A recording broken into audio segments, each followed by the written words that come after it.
এই মুহূর্তে সারা দেশ জুড়ে মুসলিম জনমানসে এক ভয়ঙ্কর ভীতি, অসন্তোষ এবং প্রতিবাদ এবং প্রতিরোধের আওয়াজ তারা তুলে ধরেছেন।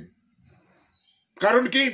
কারণ ওয়াকফ বিল, নরেন্দ্র মোদী নেতৃত্বাধীন এনডিএ তথা বিজেপি সরকার এই 2024-এর বাজেট অধিবেশনে নতুন একটা বিল নিয়ে এসছে, ওয়াকফ বিল। কি সেই ওয়াকফ বিল? এক কথায় বলতে গেলে এই ওয়াকফ বিল হচ্ছে যে ওয়াকফ সম্পত্তি, যেটা বিভিন্ন দানি মানুষ, মুসলিম দানি মানুষরা তাদের সম্পত্তির একটা অংশ তারা আল্লাহর ওয়াস্তে ওয়াকিফ করে দিয়েছেন, অর্থাৎ তুলে দিয়েছেন। কি জন্য? যে বিভিন্ন মসজিদ, বিভিন্ন মাদ্রাসা, বিভিন্ন খানকা, বিভিন্ন এতিমখানা বা সামগ্রিকভাবে মুসলিম তথা দুর্বলতর শ্রেণীর মানুষের সামাজিক উন্নয়নে সেই সম্পত্তি, যে সম্পত্তির পরিমাণ ভারতবর্ষে যে রেল, প্রতিরক্ষা এবং রেলের পরে তৃতীয় সর্বোচ্চ সম্পত্তির পরিমাণ। কেউ কেউ বলে আজকের পাকিস্তান যে দেশটা তৈরি হয়েছিল তার যে আয়তন, তার থেকেও এই মুহূর্তে ভারতবর্ষে ওয়াকফ সম্পত্তির পরিমাণ বেশি। সেই বিপুল পরিমাণ ওয়াকফ সম্পত্তি, সেগুলো মুসলিমদের ব্যবহারে লাগবে বা মুসলিমদের মাদ্রাসা বা মুসলিমদের সামগ্রিক উন্নয়নে ব্যবহৃত হবে, সেটা মোদী সরকার তথা আরএসএস এর রাজনৈতিক শাখা বিজেপি কি করে সহ্য করতে পারে? তাই বহুদিন বহুভাবে তারা পায়তারা করছিল যে কিভাবে এই ওয়াকফ সম্পত্তিগুলো আজকের হজম করে নেওয়া যায় বা কিভাবে সরকারি কবজায় নেওয়া যায়। শেষমেশ তারা তৃতীয় দফায় তারা সংখ্যাগরিষ্ঠতা পায়নি লোকসভায়, তারপরেও বিভিন্ন শরিক দলের সহযোগিতায় তারা সরকার তৈরি করেছে। সরকার তৈরি করার পরেও তারপরেও তারা সেই মুসলিমদের পেছনে লাগা, মুসলিমদের বিষয়ে বিভিন্ন নন ইস্যুকে ইস্যু বানিয়ে তাদেরকে ব্যতিব্যস্ত করার সেই চিরাচরিত খেলা আবার তারা শুরু করেছে এই ওয়াকফ সম্পত্তিকে কেন্দ্র করে। তারা বিল নিয়ে এসছেন, সেই বিল তারা সংসদে তারা পাশ করার চেষ্টা করেছিল, কিন্তু বিশেষ করে বিরোধী রাজনৈতিক দল ইন্ডিয়া জোটের, সেখানে রাহুল গান্ধীর নেতৃত্বে তারা ব্যাপকভাবে বাধা দিয়েছে, আটকাবার চেষ্টা করেছে।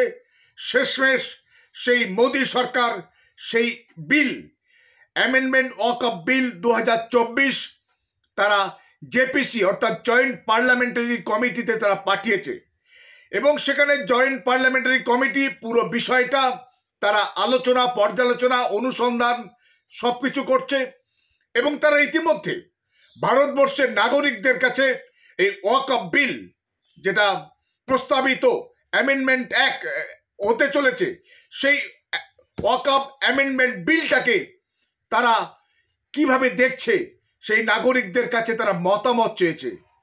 মুসলিম জনমানস ইতিমধ্যে যা জানা যাচ্ছে, কোটি কোটি মানুষ তার বিরুদ্ধে, এই অ্যামেন্ডমেন্ট ওয়াকফ বিলের বিরুদ্ধে তারা তাদের যে সেটাকে বাতিলের জন্য তারা দাবি জানিয়েছে, তারা মেল করেছেন। মুসলিম পার্সোনাল ল বোর্ড, মুসলিমদের একটা বিশেষ মাদার অর্গানাইজেশন, বিভিন্ন সংগঠনের একটা যৌথ বডি, তারা এটা নিয়ে সারা ভারতবর্ষ জুড়ে আন্দোলনে নেমেছে এবং এর প্রতিবাদে তারা সোচ্চার হয়েছে। তারা ইতিমধ্যে একটা কিউআর কোড তৈরি করেছেন, যার মাধ্যমে আপনারা সেটা ক্লিক করলে, আপনাদের মেল খুলে ক্লিক করলে সেখানে একটা ইংরাজি বা উর্দুতে একটা বক্তব্য, একটা বয়ান আসবে।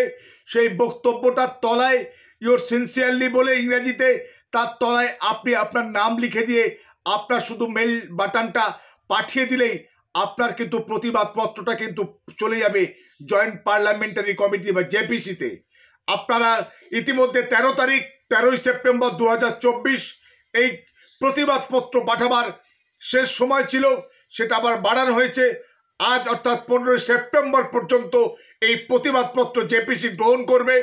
তাই যারা এখনো পর্যন্ত আপনাদের মেল পাঠাননি, প্রতিবাদপত্র পাঠাননি, আপনারা সমস্ত জায়গায় সোশ্যাল মিডিয়ায় যে কিউআর কোড মুসলিম পার্সোনাল ল বোর্ডের পক্ষ থেকে তৈরি করে রেখে দেয়া হয়েছে, সেই কিউআর কোডটাকে স্ক্যান করে আপনাদের নাম লিখে মেল করুন। কারণ আপনাদের প্রতিবাদপত্র না পাঠান যদি কোনোভাবে ওয়াকফ বিল আজকের বিজেপি সরকার, মোদী সরকার পাশ করিয়ে বিল থেকে অ্যাক্ট করে নিতে পারে, আইনে পরিণত করে নিতে পারে, তাহলে কিন্তু মুসলমানদের অস্তিত্বই কিন্তু বিপন্ন হবে আগামীতে। কারণ ওয়াকফ সম্পত্তির অজস্র মসজিদ, অধিকাংশই মসজিদ এবং মাদ্রাসাগুলো ওয়াকফ সম্পত্তির অন্তর্ভুক্ত। ফলে সেগুলো যদি সরকারি কবজায় চলে যায়, সরকারি ব্যবস্থাপনা এবং তত্ত্বাবধানের আন্ডারে চলে যায়, তখন কিন্তু মুসলিমদের স্বাধীন ধর্মাচরণ, স্বাধীন সত্তা, স্বাধীনভাবে সমস্ত কিছু ওয়াকফ বিষয়ে সিদ্ধান্ত নেওয়ার সমস্ত ক্ষমতা কিন্তু রহিত এবং রদ হয়ে যাবে।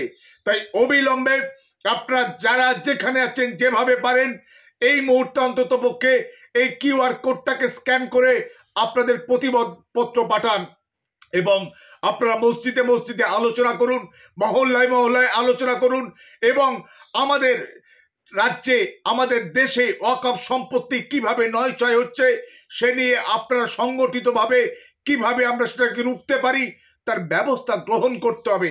আমাদের কলকাতায় আপনারা শুধু তাকিয়ে দেখবেন যে ইডেন গার্ডেন রাজভবন থেকে, বিধানসভা ভবন থেকে, আকাশবাণী ভবন থেকে প্রায় 2555 বিঘে জমি ওয়াকফ সম্পত্তি।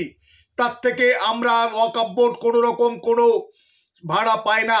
1999 সাল পর্যন্ত মাত্র 159 টাকা ভাড়া দিয়েছে, তারপর থেকে আর কোনো ভাড়া নেই।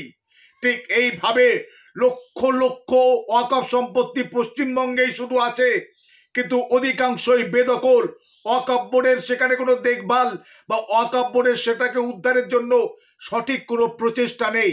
এই রাজ্য সরকার একটা সময় দাবি করেছিল যে তারা ক্ষমতা এলে ওয়াকফ বিষয়ে শ্বেতপত্র প্রকাশ করবে এবং সমস্ত জবরদখলকৃত বা অন্যায়ভাবে হস্তান্তরিত সমস্ত ওয়াকফ সম্পত্তি তারা ফিরিয়ে আনবে। কিন্তু না, যে যায় লঙ্কায় সেই হয় রাবণ। আজকে 13-14 বছর পরিবর্তনের সরকার বাংলায় অধিষ্ঠিত হওয়ার পরেও ওয়াকফ সম্পত্তি যারা বেহাত হয়ে গেছে সেগুলো পুনরুদ্ধার হয়নি এবং আরো কিন্তু বেশি বেশি নষ্ট এবং ক্ষতির মধ্যে পড়ে গেছে। বিভিন্ন শাসক দলের মদতপুষ্ট চামচাগুলো, মোসাহেবগুলো তারা আজকের ওয়াকফ বোর্ডে ঢুকে বা ওয়াকফ সম্পত্তি নয়ছয়ে বিশেষভাবে জড়িত। তাই সাধারণ মুসলিম জনমত তারা যদি জেগে ওঠে, তারা যদি সচেতন হয়, তারা যদি সচেষ্ট হয়, তাহলে পশ্চিমবাংলা সহ ভারতবর্ষের সমস্ত ওয়াকফ সম্পত্তি তাহলে ফেরত পাওয়া যাবে এবং তার সুষ্ঠু বন্টন, সুষ্ঠু ব্যবহার এবং সুষ্ঠু ভাড়া আদায়ের মধ্য দিয়ে সামগ্রিকভাবে মুসলিম সমাজে কিন্তু ব্যাপক উন্নতি এবং ব্যাপকভাবে তাদের সামগ্রিক ক্ষমতায়নের জন্য সেই ওয়াকফ সম্পত্তি কাজ করতে পারে। সরকারের মুখাপেক্ষী হয়ে সরকারের দান বা সরকারের বিভিন্ন রকম অনুদানের জন্য আমাদেরকে ওই তীর্থের কাকের মতো চেয়ে বসে থাকতে হবে না। আমরা ওয়াকফ সম্পত্তি যদি সঠিক ব্যবহার হয়, ওয়াকফ বোর্ড যদি তার সঠিকভাবে মূল্যায়ন করে এবং ব্যবহার করে, তাহলে কিন্তু তার থেকে সামগ্রিকভাবে মুসলিম সমাজে বিপ্লব আসতে পারে। সেই লক্ষ্যে আপনারা ওয়াকফ বিষয়ে সচেতন হন, সচেষ্ট হন এবং প্রতিবাদ এবং আন্দোলনে সোচ্চার হন। যে কোনো রকম ওয়াকফ সম্পত্তি সরকারি কবজায় নেওয়ার প্রচেষ্টা বা অপচেষ্টা এবং একই সঙ্গে ওয়াকফ সম্পত্তিগুলো নয়ছয় এবং অন্যায় হস্তান্তরের বিরুদ্ধে